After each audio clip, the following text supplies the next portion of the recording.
So, hi, Chris. Hi, Christina. How's it going? I'm doing well. I'm doing well, and it's not a pat answer. Like I like to think about it, and I am well. I woke up well. Excellent. Well, I am also well, and I have a very needy cat right here. So, what's on the agenda for today? Well, Meow. I think it's probably time for you and I to talk about the elections. All right. I'm scared, but I'm with you. We've been putting this off for a little while, Yes. All right. and well, just begin. So, have you voted? I have voted. Okay. And did you drop it off in a box? Did you mail it in? I mailed it. Yeah, so did I. hmm What I love about it, and we both live in California, but I know that I got a text message once it was received and also got an email. I did not receive that. I don't know why, Hmm. but that's Well, okay. it was from San Luis Obispo County though. So Oh, okay. Well, I think that for me, I know I've looked online before to see status of like if my ballot had been turned in, and I can see that. So I haven't checked this one, but I know if I log in and look it up, I'm sure it'll be there. okay. Yeah. I mean, if it's not, I'm going to be worried because then something happened. But I dropped it in the box. I always drop things, and it's a mailbox. The big blue one, hmm not the election special box because I don't trust those. But right. So Right.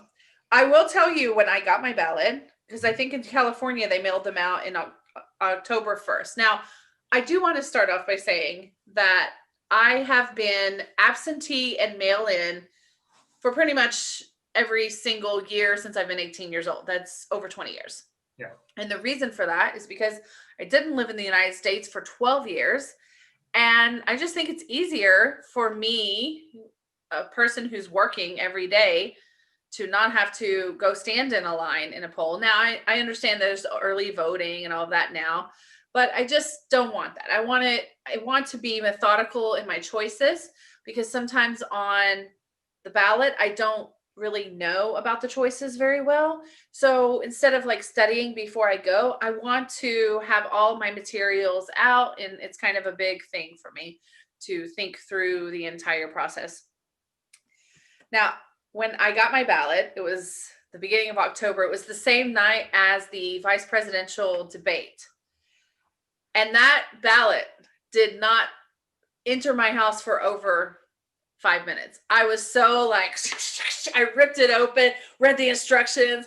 I went straight to the presidential race. I marked it with gusto and I was like, yeah, I'm voting. And then, I chilled out and I looked at the election, the local things and the props and kind of tried to think through that, but pretty fast because I wanted it in, I wanted it out as fast as I could. So it didn't even see my house for very long before it was out in the mail. I ran, just slammed it in. I was gonna make a TikTok about it, just how passionate I was to Dunk like it. get it in, and Little just mid dunk it range. in. That's right, just dunk it in. So how about you? Yeah, Meredith dropped it off at the box for me. Mhm. What was interesting about this, so yes, and what was interesting about voting here as opposed to in Santa Monica for the last 4 years prior, or Chicago for 2 decades, prior to that. And Chicago politics are a whole separate ball of wax, bless you. The What was interesting about this, so the largely in the states that I've lived in Illinois, briefly New York, and then California, they're all Democratic states and have been for the last 30 years, roughly. So voting for at the federal level doesn't really make that much of a difference as long as you have the electoral college system. What was fascinating about this ballot experience for me in San Luis Obispo was the folks running for city council and these other positions. So we had life coaches, restaurateurs, people that had been, retired professors. It really was this very diverse set of people and life experiences that wanted to jump in and make a difference, and thinking that they are uniquely qualified to be able to do so. So that was pretty cool, was the hyper locality of the experience for me. I mean, San Luis Obispo has probably 80,000 people here, and half of them are students. And it's a slight exaggeration, but it's it's a small place and it's a small county relative to Santa Monica or Los Angeles or Chicago or New York or anything like that. So that was really cool. It's like, yes, of course I'll vote for a life coach, right? Or of course I'll vote for the restaurateur. It was a really neat experience. Well, that's very, very unique, because I also vote LA County, and I guess that's very similar to being in Santa Monica, because that's also LA County, correct? That's correct. And very locally, the very local stuff is, of course, is local to Long Beach and not Santa Monica. But the local candidates here, they were, I think it was California State Supreme Court. There was a couple of options for that, and they were all just lawyers and professors. But on the local level, there was one race for, oh gosh, I can't recall it, Long Beach, one of the universities. And there were 3 people running, and I remember getting flyers in my mailbox about that. And usually I hate flyers, but I remember seeing 2 of the candidates' flyers, right? I remember seeing signs for one of the candidates. Let's say that now, okay, so the third one I don't know much about, right? So it's between a man and a woman. And the man, I have seen his signs in people's yards. I've seen his signs on people's businesses. Now, the woman, I've seen her Facebook ads, and I've also seen her, the cards that she sent out in the mail several times. So I made my decision based on, I knew some of the local businesses and how, because now everyone wears their political affiliation like a badge or like armor, right? Mm-hmm. Everyone's kind of ready to fight. And I know those businesses that I'm against, like their political affiliations. And based on that, I was able to conclude, that guy, I think he's running with this party. I do not want anyone like that near me. Mm-hmm. So I voted for the girl, because that was the only logical way I could make the decision. I couldn't find any more information at that time. I did the same thing. I'm like, well, I think they identify as a female if it was a toss-up, right?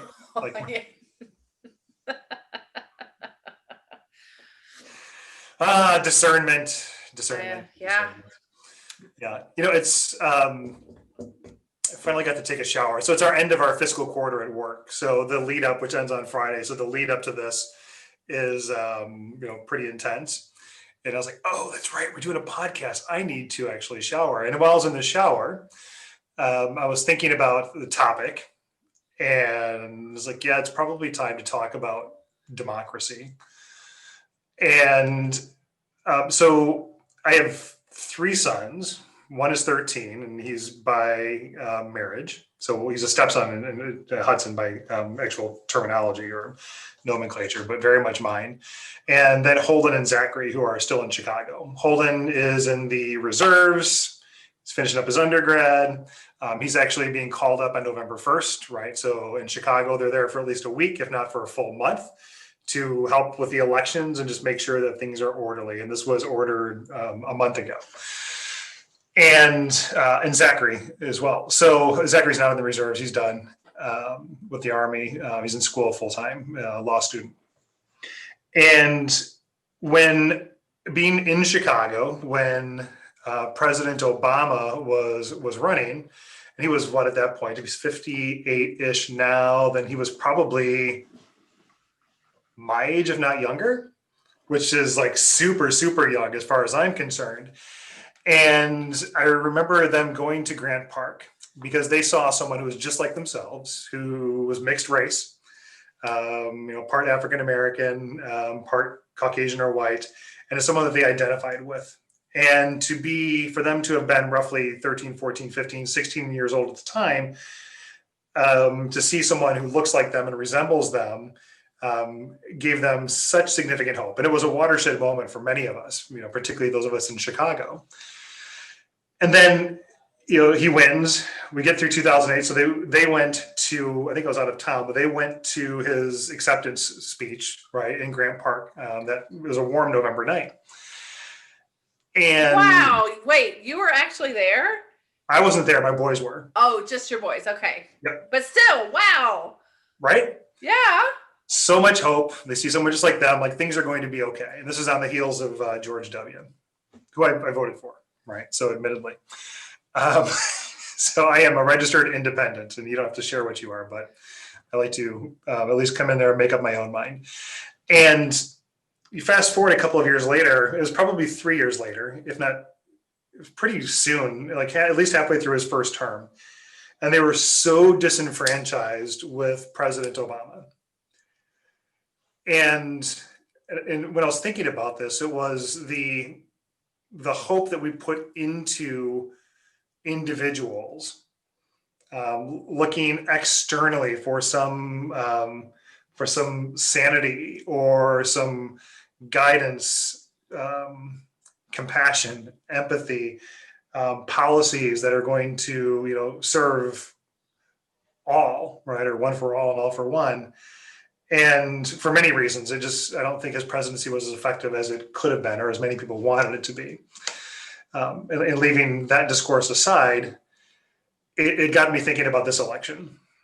And I've been thinking about this election for some time, right? And it's when we just take a back step and look at this year in 2020. So there's a global pandemic. We're going into round 3. It's fires, floods, failing democracies, oppression, marginalization, cold-blooded murder. You can just pick a crisis and throw it in there. And I think, like the psychics can come on and they could have picked any one of those things at the beginning of the year and would have nailed it, right? And while we may have thought that any one of these singular events were possible, no one could have thought that it would happen all at once. But here we are. We're one Pentagon release away from extraterrestrial relationships, and that's 2020. So going back to the spring when the pandemic hit, so pre-George Floyd, and I was doing a lot of writing and meditations and just sorting through my state of being. And there's the kitty cat. The title of it at that time was On Purpose, and finding meaning in a global pandemic to truly live. That was the working title. But then George Floyd was murdered. And this is another instance in a long line of overt systemic racism, and more shocks to the system started to happen. So my attempt to organize my thoughts and feelings and emotions quickly began to devolve from 250,000 words into, holy shit, where's my oxygen mask? I mean, I think On Purpose is still a great title, but it's so much more now that everything has changed. And for those of us that find ourselves in leadership roles, whether it's management or professionally, personally in your community, I'm willing to bet that this is an unprecedented time for you as well. So in addition to our careers, we may play leadership roles in our communities, church groups, civic duties, families, friend groups. And in this continuum of endless Zoom meetings, it's so easy to forget the most important aspect, which is preserving self. So the anxiety and stress of always having to be on and being plugged in and being ready to go. And oh my God, where's the top that I can wear because I'm going on this call. And just not being able to turn off the lights from time to time or stop and maybe just smell some of the flowers as opposed to all of them. It can be really overwhelming. And as I kept asking, like, how can I help?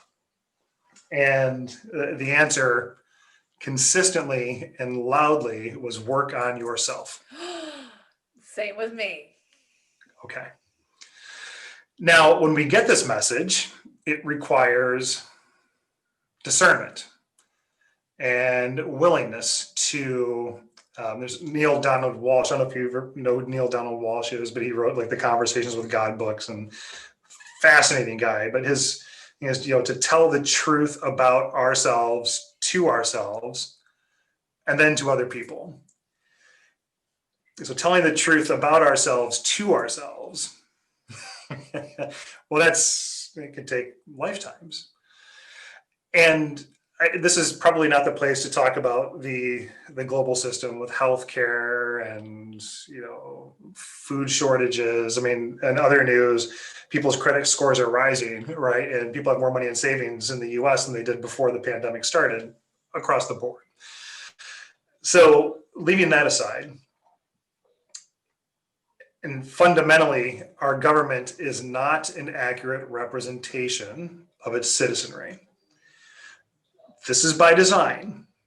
So at the federal level, our Senate, executive, and as of last night, the judiciary are grossly skewed relative to the ethnicities and religious or spiritual beliefs of its population. This point cannot be argued. One can win the popular vote and yet lose the election for president.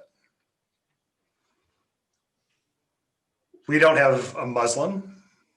As far as I know, we don't have the LGBTQ community represented in the Supreme Court.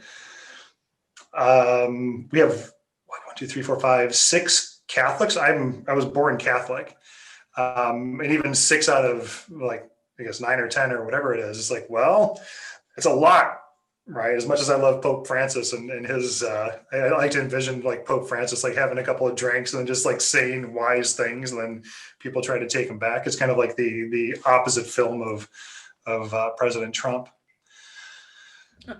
But I like the negative. But what's the answer? I mean, we are. We, the people, are the answer, the voters. And so we attach ourselves to some party.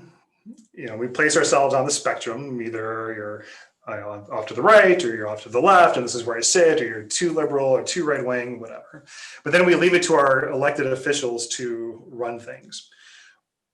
Rarely do we investigate what is actually being done. We blindly believe what our leaders and what the media says. You can pick the media that best suits your own sensibilities and just ascribe yourself to that, and you get into this continual feedback loop of this. I have not seen anything about Hunter Biden coming into my newsfeed, and that I think the whole thing was Trumpified. I mean, I'm sure that he used his family name to benefit himself. We'll talk about that, but they're humans doing human things, right? The voter will likely never make the least effort to know what the person he, she, they voted for is actually done in their official capacity, particularly at the local level and even the Senate level. You just go Democrat or Republican. So in political campaigns, voters become agitated or pissed off, right, about red or blue, liberal or right wing, and not about the interests of good government. And the most successful party politicians are those who can best reach and control voters through their weaknesses, selfishness, prejudices, predilections. And ineffective government will continue while those of us who are being governed are selfish, indifferent, and uninformed. So long as we remain blind to the fact that they get what they give individually or as a whole. So the collective desire of us people will be changed only when we refuse to elect party politicians who appeal to us, even though we know they're wrong, even though we know somewhere that it's not for our highest good or the highest good of the people that we are connected with. Partisan politics is an enemy to us because it divides us. It causes us to be against each other and prevents us from having a united government. So with that, I voted. Now what? Do we hope that Trump loses and civilly leaves office and bigotry and this illusion of separateness magically disappears? Or Biden and Harris win and all of a sudden everything's going to be okay? That's not it. I mean, there's no going back, right? I mean, nostalgia is privileged and it's selective, and it goes against the very principle of evolution. So, do you want an honest government? And if so, it then stands to reason that we ourselves need to be honest. Only then can we have a real democracy and truly be free. Just a moment. I'm wrestling a cat. We're gonna add the cat to the cobra, maybe in right. Appearance from my cat Cobra. Right. Cat cobra. Sorry. Okay. So anyway, deep stuff you're talking about there. Mhm. Very wise. So as a human, there's always two sides of me. There's the human side of me, and then there's the soul side of me, right? The human side of me is extremely frustrated and participates in this game of hate and blame. I think it is, for someone that cares, like me and most people, I think that is easy to be sucked into very easily. So then it comes down to,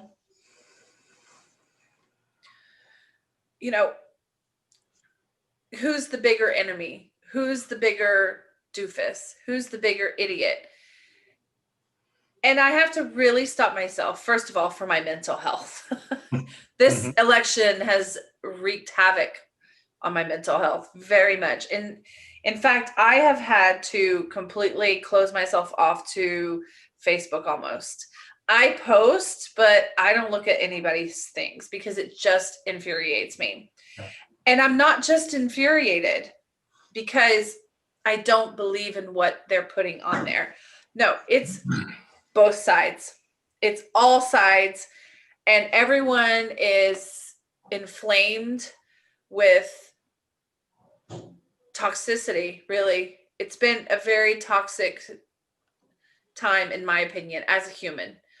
So sometimes I actually, like if you're watching like a scary movie or some kind of suspense and you're really invested in it, and all of a sudden you're like, oh my gosh, this is too much for me. And you have to look off screen real quick to kind of center and ground yourself that, oh, it's just a movie. I feel like I need to do that, but this isn't a movie. This is freaking real life. It is. And now that's the human side of me. I'm struggling with the election. And the ego in me as a human has made myself feel better because nobody else can hear it. I mean, at this point, I don't tell anyone what I believe. This is why I am not telling this now, because I believe that you are going to believe what you want. And it doesn't matter what I say. Nobody's going to change. And nobody's going to change me by telling me what I should do or how I should think or that I'm wrong. It's not going to happen. So the ego in me felt very smug and satisfied and arrogant when I marked who I marked and said, ha, I'm saving humanity with my choice. That's what I really felt. I was like, I've got to save us from this dumpster fire that's happening, whatever that dumpster fire is, because it's all a dumpster fire. And it doesn't really matter, really, who's going to win. Trump, Biden, whatever. It's a long road ahead. It's a hard road ahead for whoever it is, because we have a looming crash in the economy. It's coming. That's what the experts say. It hasn't happened yet for a variety of reasons, and I won't go into any of them because I'm absolutely no expert in any of those areas. But people are really predicting a huge fallout from this COVID. So whoever gets elected is going to have to deal with that. But not only that, is going to have to sustain the blame of the other dissatisfied voters, the other side, whose candidate is not in office. They're going to be like, ha, well, if our candidate was in office right now, then, this probably wouldn't be a problem because our candidate's amazing. And it doesn't matter which one you put into that blank, right?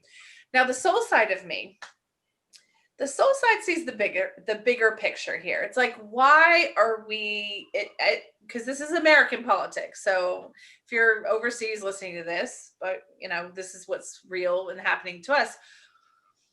The soul side of us, the soul side of me sees the big picture of what's going on when I tap into it, right? It's uncomfortable for my human side to pause and say, okay, what's really happening here? It's just a lot of shifting. It's a lot of shifting. And I know that's very obscure, but things are changing. And I would say in 1 or 2 years, well, already this year alone, the world doesn't look the same. If I told you last year, Chris, that in October of 2020, you'd be having to wear a mask every time you go into a shop, you wouldn't believe me. You'd be like, mask? What? Is it Halloween? What's going on? Right. So already the world has changed a lot. And this will stick with us for many years, that we all had to do this until, time has passed and people start to forget and the new generation comes about and goes, well, I don't remember what was happening, at that time because I wasn't born yet, that kind of thing. So I think next year and the year after, we have a lot of changes in American society. It's exciting. It's going to be uncomfortable, but I think in the end, it's going to come out better. And I know that doesn't feel like that to my body right now. It doesn't feel like it. It feels like, oh, so much doom. It doesn't matter what's going to happen. But I really think that, there will be a renaissance. I mean, at least I like to believe that. Part of me is like, am I just just trying to hope for this? Or do I really believe it? No, I really believe it because I believe that things that are supposed to happen will happen. Usually. So if this is humanity's time to undergo this kind of shift on Earth, then so be it. Now, I got sent a video the other day, and this might be a little bit off topic here, but we can always bring it back. I got sent a video the other day by my Israeli friend. I do work for her. And her first language is not English, it's Hebrew. And she sent me this video. She said, my mom back in Israel sent me this video. She wants to know what it says. I tried to listen to it. The language is way over my head. What is it about? Long story short, it was by some sort of society, like a white light society. And it was talking about how the first week of November is going to be a huge relief for planet Earth. And then, and I'm summarizing very much here. December 21st, 2020 is a day when the ascension starts, the ascension of planet Earth. I don't know. I have not been informed this. Now, I'm a psychic medium, but I do not ask for prophecies. I'm not interested in knowing because I know that I need to go with it. I don't want to know what's coming. So I kind of like cut myself off for that. But, cosmically, what's going to happen too? I don't know. Well, my great grandfather, and I remember reading this article that they wrote about him and the Jackson Citizen Patriot back in Michigan, and I'll never forget this. And like part of it, they were talking about how he would give people bread during the Depression, like, "Yeah, you'll pay me back when you pay me back." And the quote was, "People are basically good," right? And there's so much wisdom in those 4 words. People are basically good. And which allows for humans to be human, but that they tend to, on the balance, 51% of the time, tend to do good as opposed to do harm to themselves or to others. So it could take us a long time to ascend, or it could take us a short amount of time, but we're going to get there, whether it's on our own or begrudgingly or like through many other means. But we will get there. It'd just be nice to get there of our own volition as opposed to being, pushed into a certain place where it's very much against our will. So you said that humans are pretty much good, right? Innately good. Yeah. So basically good. Basically good. Basically good. Okay. I would agree with that. I would agree with that label myself.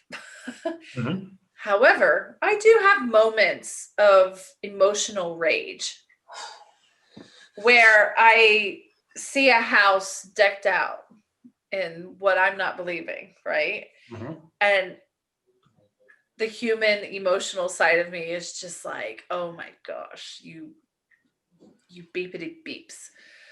But then I'm like, no, they're just humans and they're just trying to express themselves.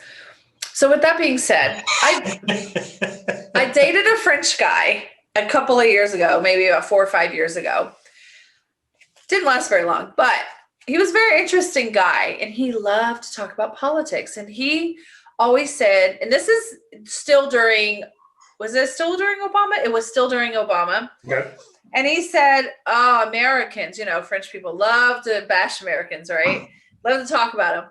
Sorry if you're French. But he said, oh, Americans, you guys just take things so personally, politically. He's like, in France, we love to talk about politics. Before dinner, my family will have heated arguments, like screaming almost about politics. And then we stop, we let it go, and we all eat together. And he's like, Americans can't do that. And I was like, okay, whatever, at the time. And now I'm like, oh my gosh, that guy was true. That guy, what he said was true. We're all so in our emotional bubbles. It's just like we don't know how to deal with it. We don't know how to leave it behind us. So right now, people are enemies. I mean, I agree. I'm part of the problem here. And people are enemies just because of their political affiliation, because people are taking it so personally. I mean, there's one particular person on Facebook. Well, there's a lot of particular people, but that I knew her growing up, and she's just posting all of this, in my opinion, ignorance. And it's all from sources from her side of the fence that are clearly biased, probably a bunch of lies. Don't know. Doesn't matter. I'm still like, Mm-hmm. And this person, if I were to see her on the side of the road, struggling, of course I would help her. And she would do the same for me. But right now, like, I just have such a such a disdain for what Mm-hmm. she's pushing here. But on a normal day, if this emotion were to be lifted, then we would be the nice humans again. But now we're a bunch of emotional head case monsters right now. There's a gentleman that walks around in our neighborhood. He's probably 63, 65 years old, white fella. Wife is Asian. And, he's from Chicago, so we have that in common. And, talking, super nice guy. And one day I was on the phone, because I'm on the phone from like 7 a.m. until like 5 or 6 or 7 or whatever. And I'll just walk around on my phone or on my head just to get some exercise.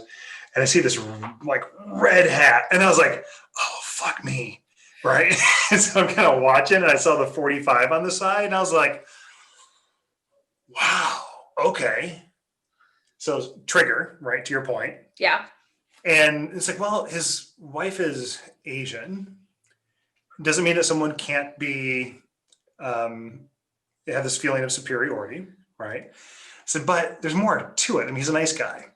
Now, factually speaking, like 60% of white males, if not 63%, are pro-Trump, right? So the majority of people that look like me, you're going to run into either they're closeted or they're overt in their Trumpism. Because up until COVID, I think if you were a middle-aged, older white guy, you're doing pretty well.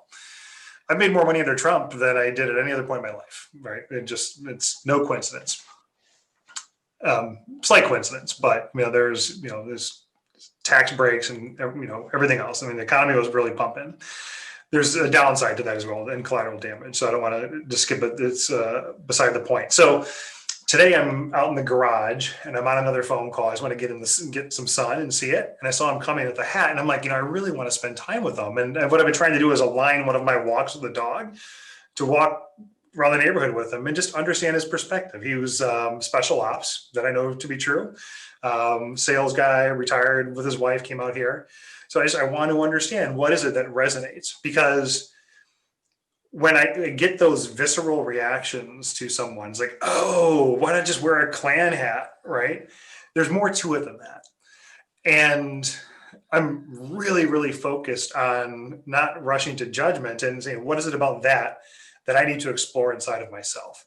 I mean, I at various points in my life, I've been imprisoned by my own thoughts and beliefs and desires and blindness and narcissism, and just check the box, just go back into all the podcasts.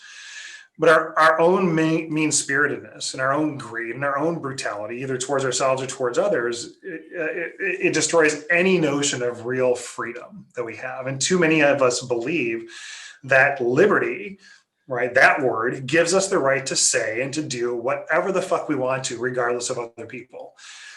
This is naive. Liberty is when we respect and give the same consideration to the rights of other people that we expect and want for ourselves. So, Christina, with what you said about the triggers, what is it that you want for yourself? What do you expect for yourself? How do we go about the liberation of you, Christina King? So you can experience true liberation from this. Yeah. Yeah, that's a good question. I think by trying my best right now to not say who I voted for or what I did on my ballot is an attempt at that.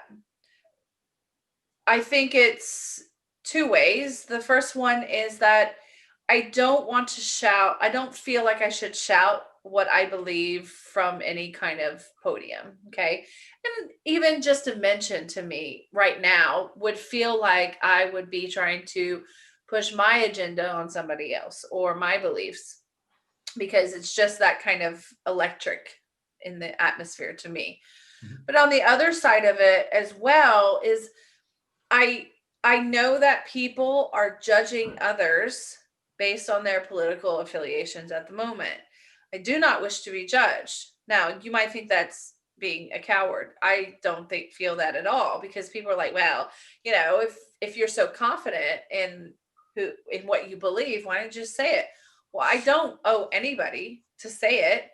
And because that's my choice to operate under this kind of umbrella of protection,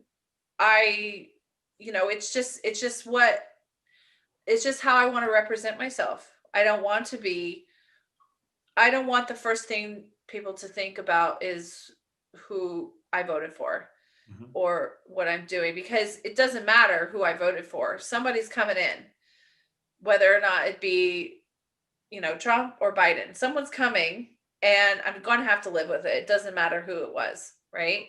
Mm-hmm. I made my statement on my ballot, and that's that. So that to me makes me feel good that I'm doing this, that I am staying kind of cloaked. So to stop the rages, what I try to do is humanize the person, just like you did. It's like I tried to humanize. Why are they behaving this way? And it's the behaviors that I can't stand, by the way. It's the behaving. Mm-hmm. It's the grouping stereotypes on both sides. You know what I'm talking about? Mm-hmm. Yeah. It's that, well, if you like Trump, or if you don't like Trump, then you're not a patriot. I don't like that. But on the other side, it's like, well, if you don't vote for Biden, then you're not for LGBTQ, Mm-hmm. or, something like that. So I don't like this lump thing. And I know that people would fight me on that. And that's fine. Like, those are just generalizations. And I know not everybody believes those. So that's helped a lot. However, I think the root of it is the behavior, really. It's not the belief. It's the behavior of the collective whole. And I think I'm very disappointed in Americans as a whole. The behavior of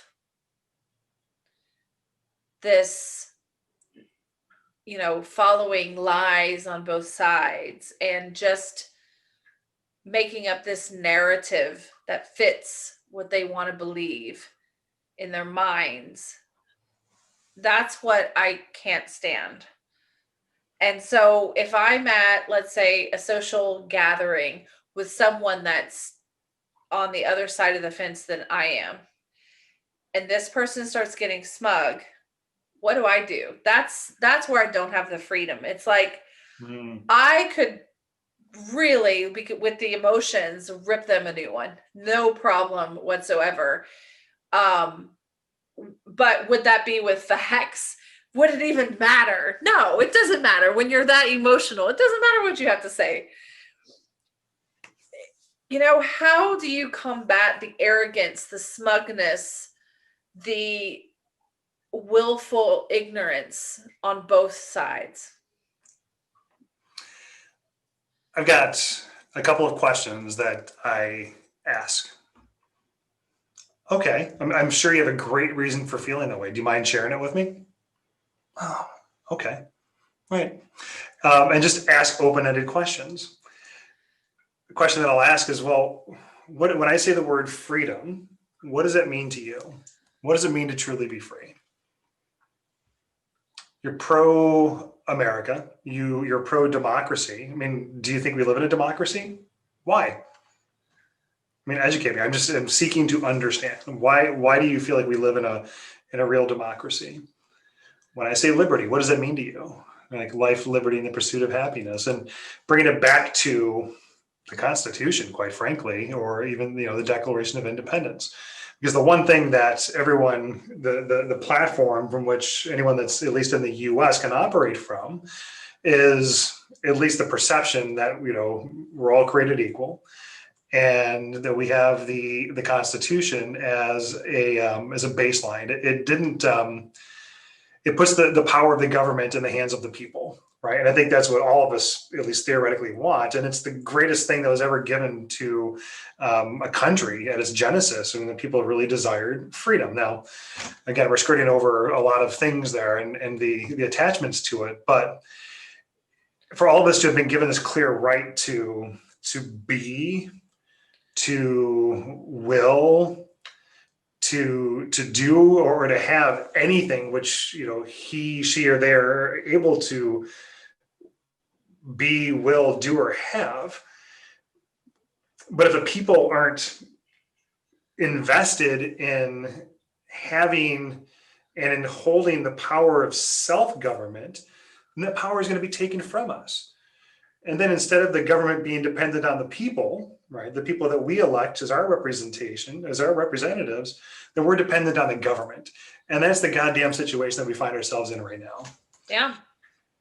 It's easier said than done. I get that. And with the advanced state of the media and the feedback loops and misinformation, it's so easy for us to just Netflix and chill and to be deluded, which makes it all the more important that we remain alert and informed and ask questions and not victimized by partisan politics.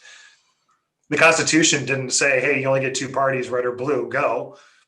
I mean, according to the Constitution, power is not to be with any party or person.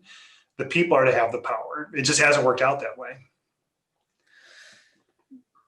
No, it hasn't. And I mean, that's good advice about the questions.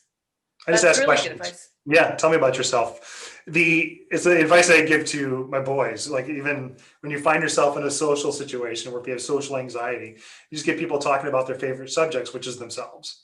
Right? Oh, I'm sure you have a good reason for feeling that way. Do you mind sharing it with me? Well, tell me more. Well, I'm sure you didn't come to the conclusion on its own. What's been your experience with that?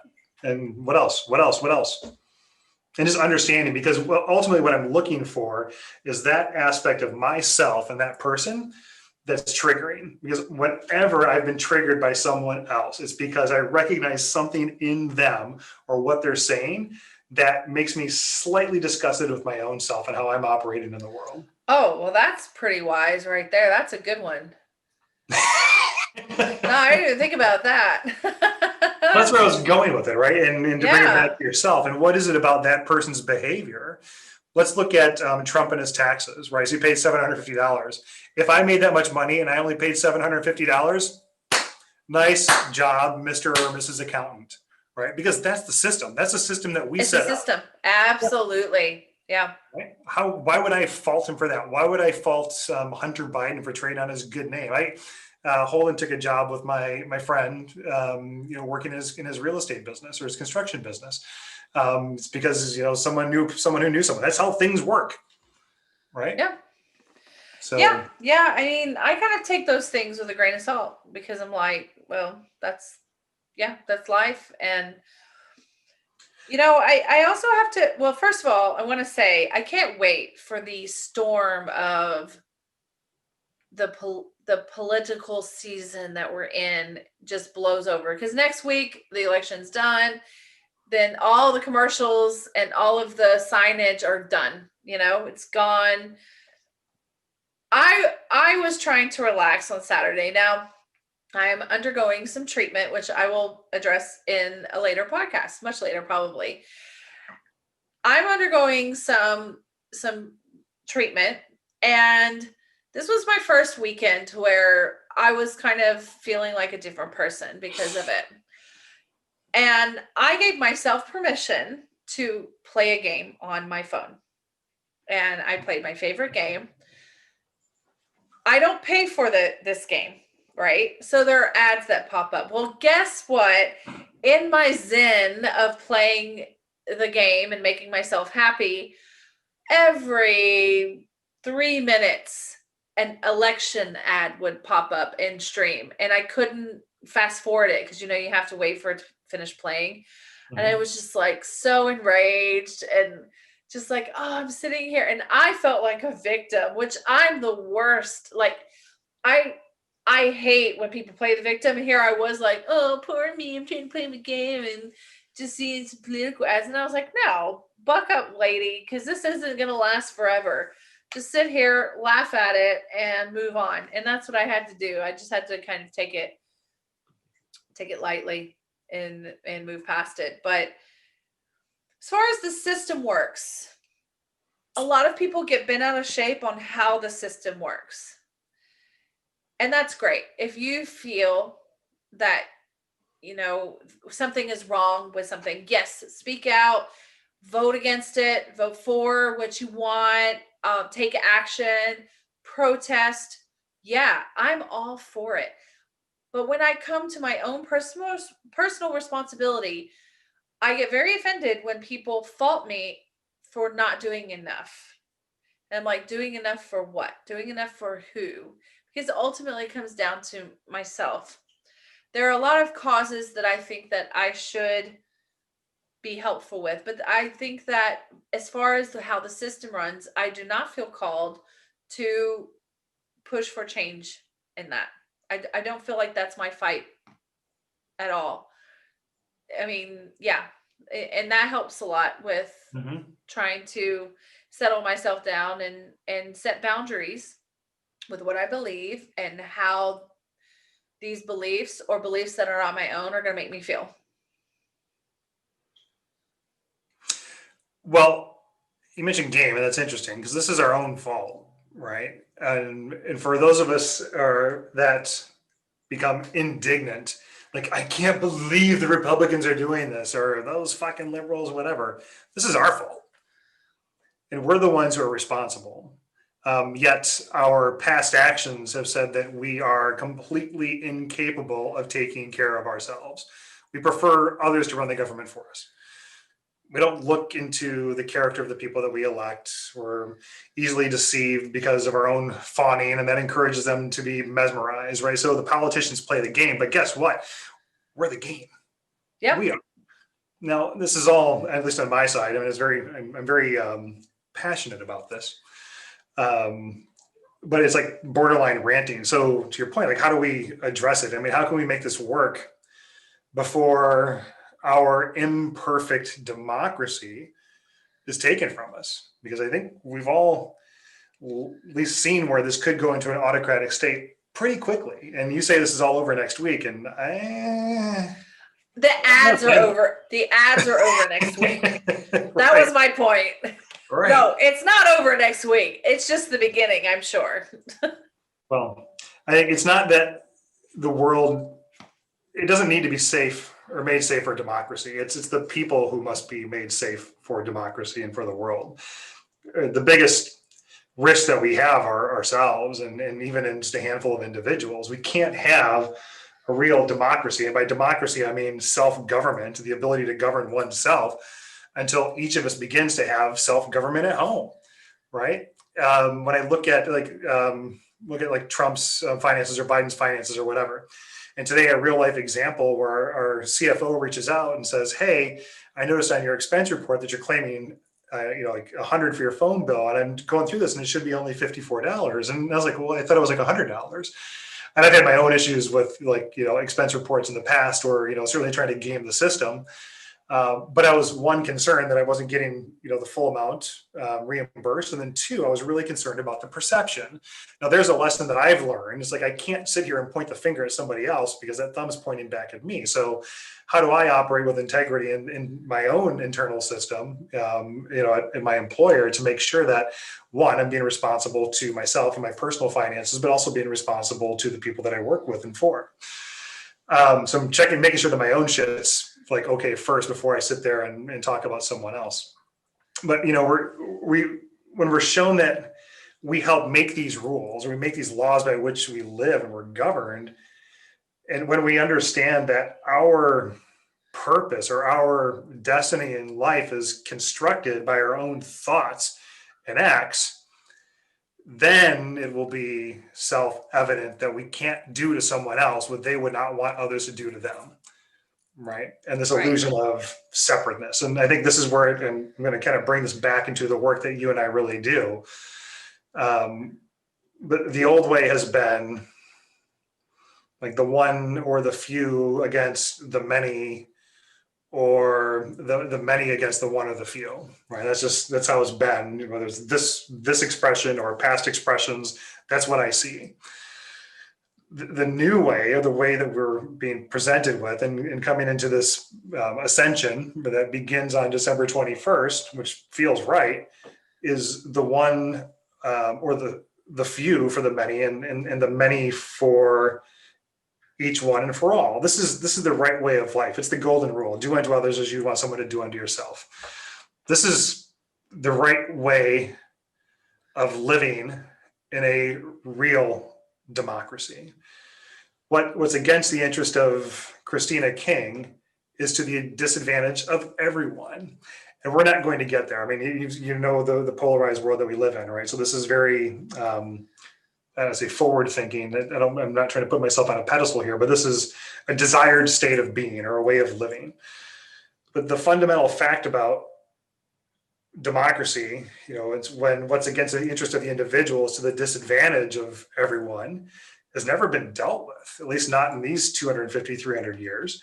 And because of that, democracy has not worked in every past civilization when it's come to this nexus point with which I believe that we're at right now. It's on trial now, and it has been for 100 plus years.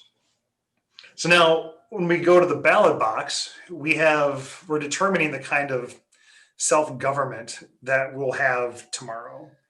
Do we continue in this devious way of make-believe Chinese democracy, where we think that we have freedom and liberty and the pursuit of happiness? Or do we begin to do this introspection and take the straight way to real self-governance and waking up? There's a danger in waiting. And now's a good time to settle this question. Will will the people have a democracy in name only, or will we become a real democracy? It's not just that 5 people can do this. And to date, the greater number haven't shown that they understand or have thought at all about what a real democracy is. But when the people become conscious, when we become conscious that we don't need to fear anyone more than ourselves and our own worst proclivities and these things that embarrass us and the things we've done in the past that would bring shame onto us or our family, and just the things that embarrass us, if civilization is going to continue, then we have to become responsible for ourselves. We're able to respond, but there's no other way. Only a few people can be blamed for what's happened in the past. But every one of us can be blamed if we continue to make the same mistakes that we made yesterday. This isn't just for ourselves. This is for our children's children. And to think of, I believe in reincarnation at a very, I'll say that basically, but let's just suppose that that's true. What world do I want to come back to? I'm not just doing this for Hudson or Holden or Zachary or their kids or their grandkids. But if I come back in 300 or 400 years, I'd want to think that some of the work that we're doing today will be made manifest so that we can come back and continue to evolve the species. This is, the fundamentals are excellent, but God, the preferences and the prejudices and weaknesses of the people really prevent these fundamentals from being brought to life. We'll have an opportunity to progress. Whether it happens sooner or later, I don't know. But this door to true democracy and self-governance is to constantly progress in our own capacity and to become conscious of what one truly is. What one truly is. Who am I? Who am I really? This is the door to freedom, to liberation, to self-governance, to the democracy of your own soul, as within, so without. I just dumped a lot there in a little bit of time, but it starts with democracy and ends with who am I? Yeah. Really? So it's not them. So that's the question. What is it going to take? It's going to take your internal look at yourself, right? Now, on that note, there have been some memes being passed around in the last couple of months that say, I miss the America of September 12th, 2001. And those kind of upset me very much. And the reason why, because, on September 11th, that's when, everything happened, the September 11th event.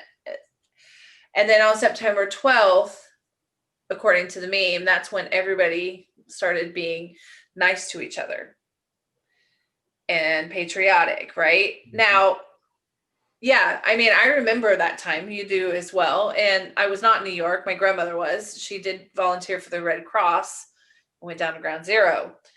She still can't talk about it.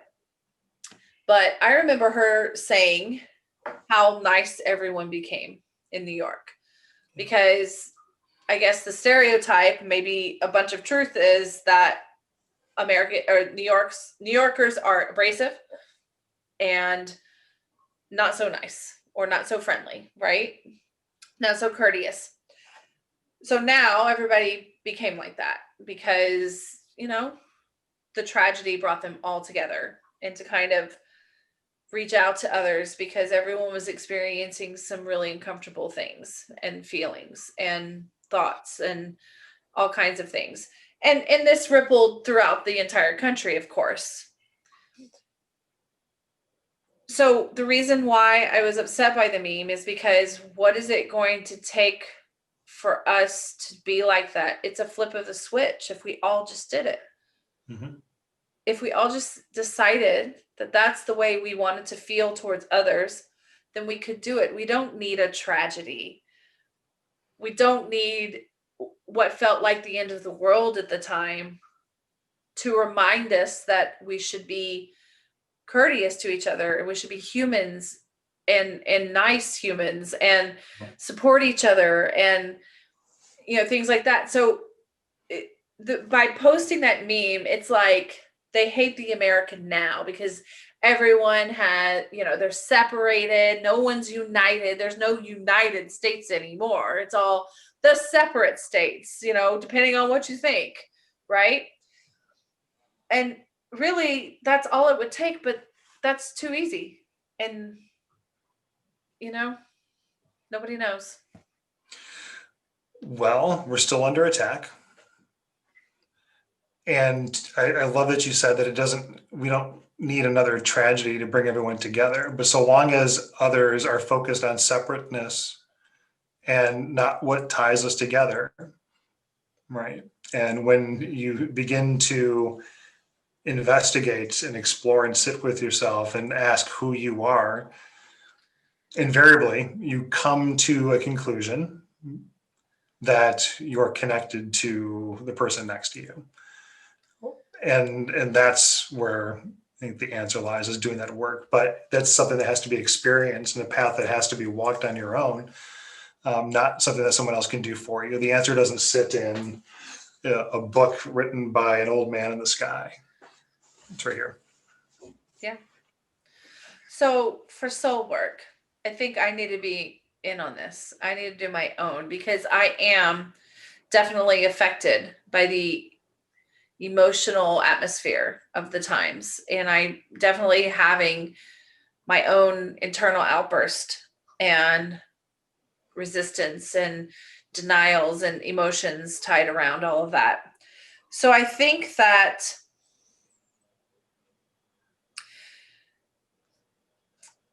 I and anyone else that feels called to do this, go inward. Sit with who you are and sit with yourself and explore the energetic boundaries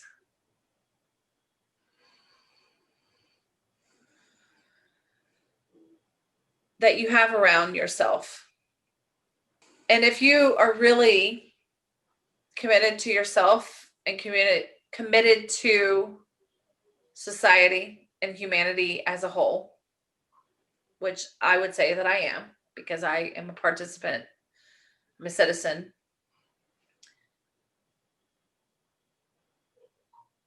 And start to broadcast love to yourself and broadcast love to others.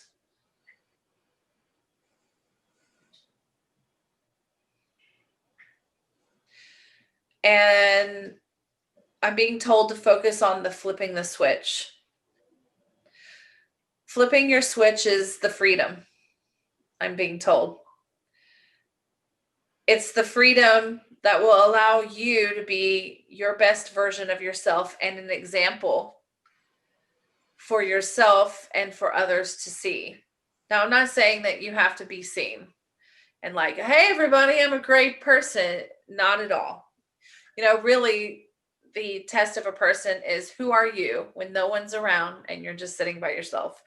What are you doing and what are you thinking? That's who you really are, right?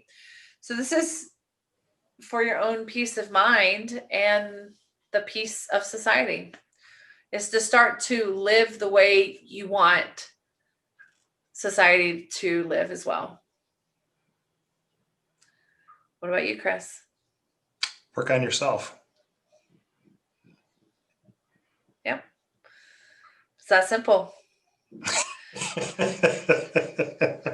I think I know that when I find myself being triggered, that my new normal is to say, what is that aspect of myself that I find revolting or repulsive or that's just triggering me? And invariably, I find something there that needs to be worked on. I'm also going to do that as well. Thank you very much. Love you. Love you. Thanks. And Again, it's always a pleasure to speak with you. Thanks for letting me get on the soapbox today. Oh, it was awesome.